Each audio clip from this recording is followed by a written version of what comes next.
અમદાવાદ જિલ્લા કોંગ્રેસ સમિતિ દ્વારા જિલ્લા કોંગ્રેસની વિસ્તૃત કારોબારીની બેઠક જિલ્લાના બાવળામાં આવેલ શિવાભાઈ ભુલાભાઈ હોલ ખાતે રાખવામાં આવી હતી।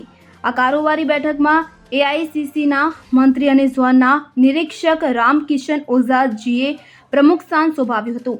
ઉપરાંત ઇન્દ્ર વિજયસિંહ ગોહિલ, કાર્યકારી પ્રમુખ જીપીસીસી તથા નિરીક્ષક વિમલભાઈ શાહ, મહામંત્રી પંકજસિંહ વાઘેલા, લાખાભાઈ ભરવાડ, માજી ધારાસભ્ય હરપાલસિંહ ચુડાસમા, પ્રદેશ અધ્યક્ષ યુવક કોંગ્રેસ ગુજરાત સોનલબેન પટેલ, લાલભાઈ પટેલ, નઈમભાઈ મિર્ઝા વગેરે અગ્રણીઓ હાજર રહ્યા હતા। તો જિલ્લા પ્રમુખ અમરસિંહ સોલંકીના સ્વાગત પ્રવચનથી બેઠકની શરૂઆત કરવામાં આવી હતી। કારોબારી બેઠકમાં તમામ વક્તાઓએ સંગઠન મુજબ મજબૂત કરવાની અને આગામી નગરપાલિકાઓની ચૂંટણીઓમાં સક્રિય રહી વિજય તરફ કૂચ કરવા પર ભાર મૂક્યો હતો।